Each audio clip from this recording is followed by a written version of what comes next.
I swear to God, Minecraft Kids content is genuinely some of the most vile shit on this entire platform. Like, bro, I genuinely think this content is made to torture criminals or something, because no one can tell me that someone is willingly watching Gray spies on Wenda and Pinky underwater. Do they get angry? Man, what the f? Alright, to keep it a buck fitty, the reason why I made this video today is not to talk about why kids content is so horrible, because I'm gonna be completely honest, every single drama YouTuber and their grandma has made some sort of video like that. However, I'm here today to talk about one specific channel, one that I can guarantee you've at least watched one of their videos on YouTube Shorts before. And that, ladies and gentlemen, is Ethobot. But I'd first like to mention that this video is brought to you by Raycon Everyday Earbuds, the sponsor of today's video.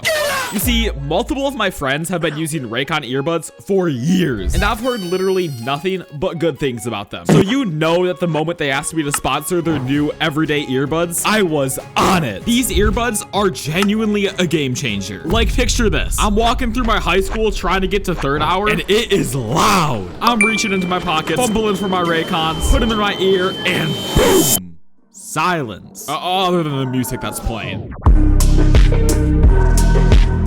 And don't even get me started on all of Raycon's features. Like, along with their active noise isolation, Raycon has a 32-hour-long battery life with a quick charge function that allows you to charge up 90 minutes of battery in just 10 minutes. Along with that, the design of these earbuds are absolutely immaculate. These earbuds have literally never fallen out of my ears before while I'm walking, working out, or taking a run. And pair that with all the unique colors that Raycon offers, with my personal favorite being orange, there literally isn't a reason to not buy these. And even if you buy them and don't like them, there's a 30-day money-back guarantee. So if you want to pick up your own pair of Raycon Everyday Earbuds, go to buyraycon.com/galyt to get 20% off the best-selling everyday earbuds. Brought to you by Raycon. And back to the video. Now, I'd like to mention that all this information was sent to me by this creator right here, Animal Maze. The entire document and its sources will be listed down below in the description if anyone wants to check it out. Also, I'm going to throw this disclaimer up on the screen, because if this video gets somehow copyrighted, yeah, I might lose it. Now, to be completely honest, this document is long. Like, we're talking well over 50 pages of just raw information type of long. So to save y'all an hour of just reading, I'm gonna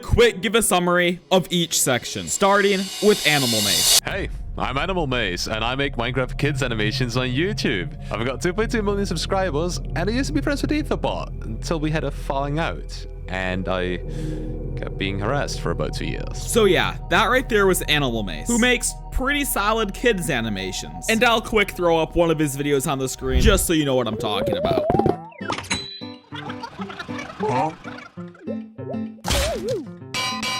You know, for a Minecraft Kids content creator, like, the content is actually good. It's not just slop uploaded every single day, which is great. You'd love to see more of that on the platform. The problem is that he's a victim of copyright abuse, that Ethobot repeatedly has attempted to silence him with unwarranted accusations and legal threats, that Ethobot slandered Animal Maze consistently to his friends, and that Ethobot went out of his way to exclude Animal Maze from circles, social gatherings, etc. Like, that in itself is just crazy. But trust me, it gets so much worse, because not only is he falsely copyright striking people, he's doing it off of the basis of thumbnails, which he himself copies. What the hell?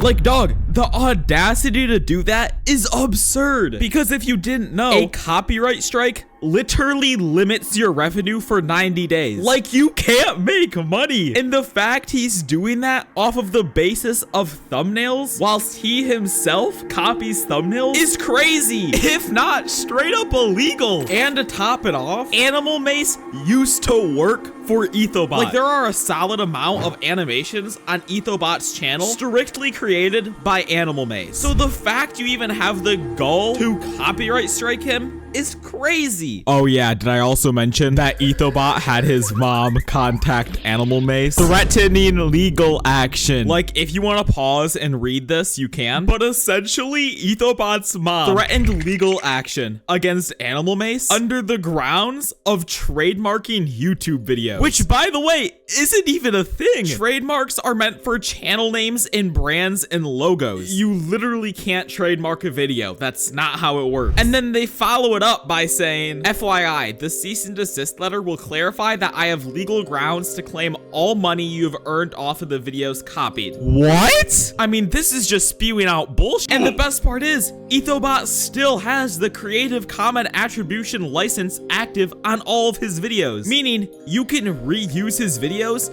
and make money off of it, and he can't do anything about it. So what do you mean you trademarked a video? This is just straight up lying. And the thing is, I don't even understand what Ethobot has to gain from this. Like, we're acting as if he isn't already a millionaire. Bro, you have one of the most successful kids channels in YouTube history. Why are you bullying other smaller creators? It makes no sense. And I know I said smaller creator as if Animal Mace doesn't have like 2 million subscribers, but you get my point. To make a video about Daisy as a yandere, that could be funny. That could be something. What are your thoughts? Yandere for what though? Older brother attention maybe? No. That could be a thing. That's more weird than you think. All right, here's where we get into some serious allegations. Now, if you guys already don't know, the two people in this clip are Ethobot and Emma. Emma, at the time, was around 16, 17. So already you can kind of see where I'm going with this. So now, with the knowledge that she is literally a minor, who, by the way, role plays as a 7-year-old character in all of Ethobot's videos, you'll kind of see why this clip is really weird. Huh? I see an anime all the time. Yeah, but anime also has weird things. Well, that's why it's so... Sorry. Depends on what weird we're talking about. Dog, what other type of weird would we be talking about? If you guys don't know already, this right here is the definition of a yandere. Now, I really don't feel like reading this definition, so I'll put it up on the screen for you guys, and you can pause if you want to read it. Just know that having a minor act out this role whilst they're role-playing as a 7-year-old is actually fucking crazy. There's no other way to put it. Now, I'm gonna be completely honest. The allegations from here just get worse and worse. As Emma has personally said that Ethobot seemed like a supportive friend, but over time, the friendship became very controlling. In fact, Ethobot even discouraged Emma from dating and isolated her from others, sometimes even guilt-tripping her for spending time with her friends. Like, that is psychopathic behavior. Now, may I remind you, this was all going down while she was still in high school, literally working 6+ hours consistently every single day, while she was constantly yelled at, degraded, and humiliated by Ethobot, consistently being told that everyone is replaceable. Now, to top it off, she literally received no financial compensation from live streams that she did with Ethobot. And as she put it, I was never paid for any of the live streaming. Any, like, the ones that I co-hosted or that I hosted by myself. Solo streams on Ethobot's channel. Now, she also mentions that she didn't realize she could have got paid for these live streams. However, I feel like it's really weird of Ethobot to not even offer to pay her at all, considering she essentially was the face of the channel. She also mentioned that once they stopped being friends, that he literally expected her to do free live streams. Like, what? Along with that, Ethobot has screwed her over multiple times financially. In this example right here, she spent $700 on a VTuber commission, which he didn't even let her use unless she gave him the file. So she essentially paid $700 out of pocket and then only used it once for one stream. In fact, Ethobot even said, "You have to give it to me. Wasn't it a gift? You said it was a gift. I'm sorry, but if you're not gonna give it, it's not gonna be used." So obviously, fearing that she was gonna get replaced by someone else, something that Ethobot has told her multiple times could happen, she obviously gave him the VTuber rig and all the files necessary. Unfortunately, she did get replaced soon afterwards. And now that she's been replaced by Ethobot, she's pretty scared that they're gonna just use the model and replace her persona entirely. Also, I'd like to mention, y'all have been listening to me yap for the past 8 minutes, so if you could like and hit the subscribe button, it'd mean a lot. We're trying to hit 100K this year, so if we can do that, it'd be absolutely insane. Also, join my Discord. It's low-key kind of dead, but join it anyway. All right, enough of the self-promo. Back to the video. A little bit more than a handful of times, he would tell me that I was very mature for my age. I like 15-year-old girls! Alright, the next few minutes of the video will be me talking about Emma's experience at Vidcon and her meeting up with Ethobot, which, as you can probably predict, didn't go that well. Also, I want to quick mention that there are also a ton of details that are being left out, purely because I don't want to make this a 35-minute long video. So once again, check the description for the official document, just in case I miss anything. Now, Emma personally states that she told Ethobot that she was going to be going to Vidcon for 5 days, and that the first day, no matter what, he wanted to hang out with her SMP group that Emma knew a lot longer than she knew Etho. And I kid you not, after telling Ethobot this information, he literally had a mental breakdown in the bathroom. Like, bro, just let her do what she wants for a singular day. I mean, geez. If you don't think the relationship is controlling, I mean, this kind of puts the nail in the coffin, man. Like, that is an extreme amount of emotional manipulation, especially when you're blaming her for the reason why you're crying. And let me remind you, she was 17 at the time, and he was in his 20s. How is a literal minor more mature than you? Please grow up. Now, after Emma stuck to her plan and hung out with her SMP friends for a day, this upset Ethobot's mom, which made her threaten to revoke the hotel payment that she was staying at, claiming that she wasn't using it for a business expense, and that Emma not spending time with Etho was unacceptable. Like, that's already low-key kind of creepy. Like, why do you expect a minor to hang out with her boss for 5 days straight? But who knows? That could just be me. Now, this led to a long back and forth between Emma and Ethobot's mom, where eventually Ethobot folded and paid for the hotel. Although her cousin, who was her chaperone, still had to cover $200 out of their own pocket. And here's where stuff gets pretty weird. So Emma's cousin, who didn't even know what Etho looked like and was only vaguely aware of the situation that was going on between them, later mentioned to Emma that he noticed a guy staring intently at Emma. The cousin described it as very creepy and that he was staring daggers into her, as if he was watching her closely while she was speaking to a friend. Now, Emma didn't realize it at the time, but after hearing this, she feels really unsettled by the whole situation. Now, that's not even all the drama that's happened when Ethobot has met up with people. In fact, when Ethobot met up with Emma when she was 17, and a fan commissioned art from them at 16, during August 24th, 2023, they all went to an anime expo in Canada, where they also briefly met a friend of Emma, 16. Now, I'll put some pictures on the screen, but she claims that the entire action also felt really odd. During the expo, at that moment, I thought I was having a great time. Looking back, however, there were so many weird things, like how we'd hold both mine and the fan's hand. And you can see all these pictures right here, which are just really strange considering the age gap and that they're, you know, minors. And then if you take into consideration that he makes content like this and also wanted to do a Yandere video with a 16-year-old acting as a 7-year-old, yeah, there's definitely some weird stuff going on. Like, some really weird, creepy, obsessive stuff. Now, eventually, Emma finally broke off ties with Ethobot and left the team, which is definitely for the best. Now, I'd like to mention that if any of the victims watching this video have noticed that I've left out details, please leave a comment below and I will try to pin you, just so we can keep everyone informed of the situation. Anyway, on to the next victim.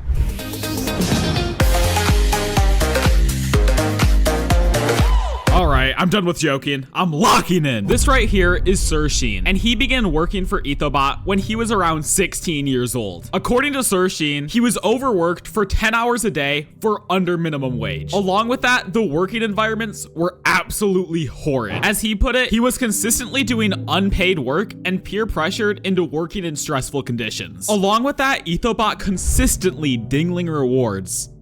Dingling rewards? I mean, like dangling rewards in front of him? What's the dingling? That's not. Does he mean dangling? Yeah, we're just gonna run with it. Ethobot would consistently dangle rewards in front of him in order to make his overworked self work even harder. Along with that, Ethobot would consistently have his friends reach out to Sirsean asking for unpaid work, such as the screenshots that I'm putting up on the screen right now. Now, along with being underpaid and overworked, Ethobot would consistently manipulate him, saying things such as, "I mean so much to him," or that he views me as a younger version of himself, filled with pure, raw, untapped talent and potential, very hardworking, extremely kind. Like, that in itself is just pure manipulation, especially when you follow it up with the fact that Ethobot would consistently yell at him in calls for super small mistakes. Occasionally, he'd sometimes get yelled at for doing nothing wrong. Along with that, Ethobot would have calls literally designated for knocking you down a step. Now, to add on to the manipulation, Ethobot would frequently have emotional meetings with employees to ask about personal life and trauma-related questions, which is just really weird. You know how you're not supposed to talk about, like, your trauma to your boss? Yeah, Ethobot just doesn't give a shit about any of that. Now, to make this even worse, I'm gonna read this word for word, just so you know how crazy this is. For me, he only had one, and he's referencing to the emotional meeting, which in he was meditating and discussing personal things, which I will not disclose. But I will disclose that he asked me to make him a tier list of all the employees in the office, ranking them by how beneficial they are, along with how he proclaimed himself as God's chosen one. What? Bro, this guy is not real. This guy cannot be real right now. You make kids content. You make kids content. What are you saying? I'm actually gonna crash out, bro. Now, to put the cherry on top, the day that Sirsean finally quit, when he submitted his last animation, he mentioned to Ethobot that he had to put his dog down a few days prior, which in these screenshots, he doesn't even acknowledge and pushes forward with arranging the meeting. And let me tell you that this meeting went horrid. Literally for 39 minutes straight, Sirsean got ripped apart by Ethobot, saying things such as, "You're selfish for wanting to stand out and make high quality animations," or that he's a terrible person because he wanted glory for trying to be the best animator, or that he lies to the audience by animating. Now, obviously there's other details I didn't go over, but that's the main majority of Sirsean's story. All right, we are almost there. Only 2 victims to go. Vidcon, which I'll refer to as Cat, and Mchorse. We'll first start with Cat. So, to give some context, Cat has worked for Etho for around a year. Now, they initially met in a Discord server where she added Etho and offered to help him out with a ton of videos or events that he hosted. Eventually, the more she managed events and the more that she talked to Etho, they started to become closer and closer friends. Now, eventually she was offered a position to work for Ethobot as a content manager. However,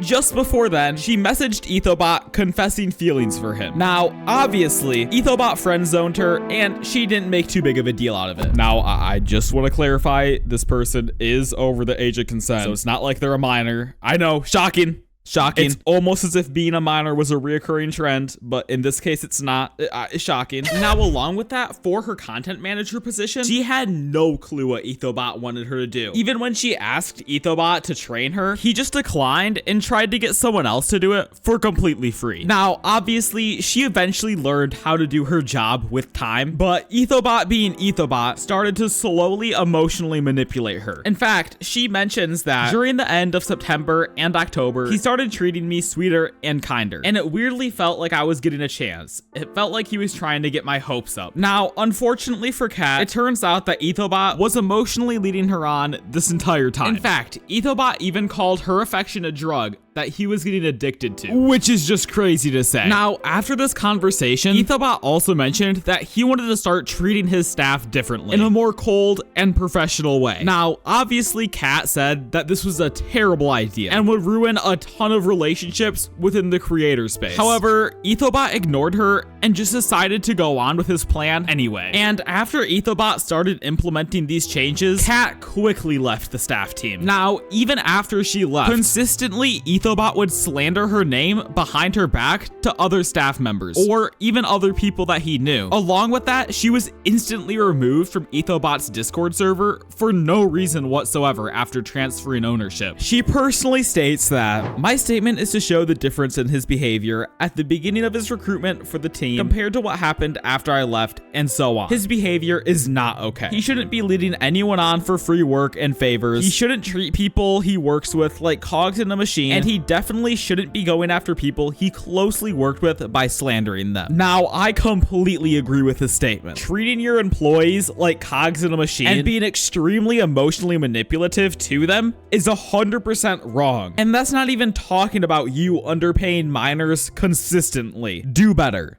Wow, man. Damn.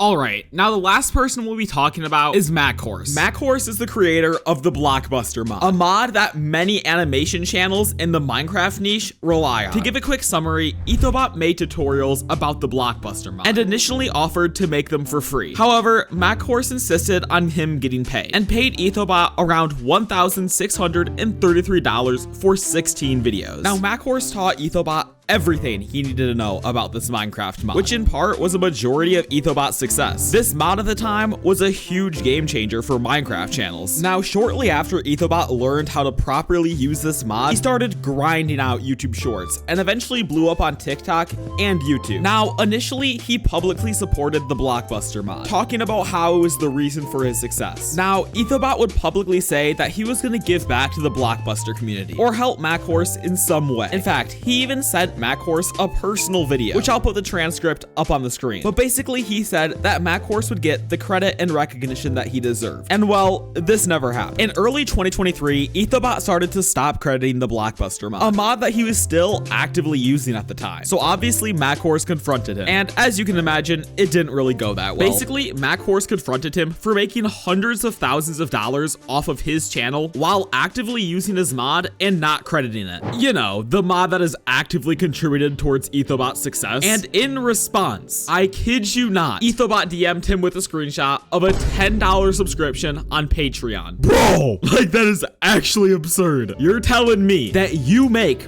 around $70,000 to $100,000 a month and you are quote unquote supporting the person who actively contributed towards their success with the grand whopping $10. That is just crazy, man. I'm sorry. I mean, that is genuinely just a slap in the face. So after that interaction, Mchorse blocked him and has never talked to him since. Now, at the start of this video, I played this clip right here. To make a video about Daisy as a yandere, that could be funny. That could be something. What are your thoughts? You know, like we laughed about it. I thought it wouldn't happen. You know, I didn't think there was an actual video on his channel of something like that. Yeah, no, I'm completely wrong. He has this video on his channel called Etho versus 10 fangirls in Minecraft. Now, let me remind you, a majority of the characters in this video are depicted as underage or are just straight up underage actors. And I kid you not, within the first 30 seconds, he splashes a potion on himself that he claims will give him more riz. Like, dog, what are we doing? Now, the document only claims that around 3 of the actors were underage, but there definitely could have been more. These are just the ones that I've been given actual information about, so I don't want to make any unwarranted claims. I'll just put those photos on the screen. Now, that's where I thought the video would end, and, you know, I'd give some, like, big moral of the story and call it wraps. But it's recently come to my attention that Ethobot has responded to these allegations in his private work Discord. And let me tell you, it's just a terrible response. Essentially, all the screenshots and information that I'm about to give you guys are recreations of his official response. This is because Animal Mace wants to protect the individual who took these screenshots. It starts with Ethobot's mom saying, "At everyone, there's a video and a document created by 5 haters. I repeat, only 5. Now, she goes on to say that the material will be self-evident to anyone reading. They are not sound and have no credibility, especially if they have been our friends. And we have way more friends than these 5 haters. You know, due to the fact that it's like 50 pages of just pure proof, trust me, it's definitely credible information. I don't get what you're saying here. I would like to ask that you do not engage in conversation or questions regarding the materials. This is how we can diffuse the situation so it doesn't feed the misinformation and lies they contain." So essentially, their entire game plan is just to ignore the allegations. Now, along with that, Ethobot had his employees reach out to all the victims, trying to act friendly and realistically trick them into saying something that could be used by Ethobot to frame them. Like, some of these screenshots are genuinely sick. One of Ethobot's employees, Sane Lad, goes the extra mile and tries to bait out a reaction by suddenly bringing up a sick family member of one of the victims. Like, come on, man, that's just wrong. And to add on to that, Ethobot has been actively censoring anyone who tries to talk about this topic in his Discord server or his comments. Like, this just shows he doesn't really care at all, and he just wants all of this to blow over. Now, one of the responses that I find really funny is Sane Lad saying, "The masculine urge to make a rebuttal response to the document. Holy fart, but I will stay strong for branding." Shut the fuck up. Actually, on second thoughts, just make the response video. I don't see how any of you could make a proper response, but you know, if you guys do it, I'll make a video about it. Y'all got this. Now, before we wrap up this video today, I would like to mention, please don't harass any of the people mentioned in this video, and hell, don't even harass Ethobot. It is truly not worth it, and it just makes us as a community look so much worse. Try your best to support the victims in this situation. I'm gonna have the entire document linked in the description, so it would be amazing if you guys could check it out, because I might be missing some information. But once again, at the end of the day, please don't go out and try to harass people. Because if you go out and try to harass Ethobot and members of his staff, you are truly no better than them.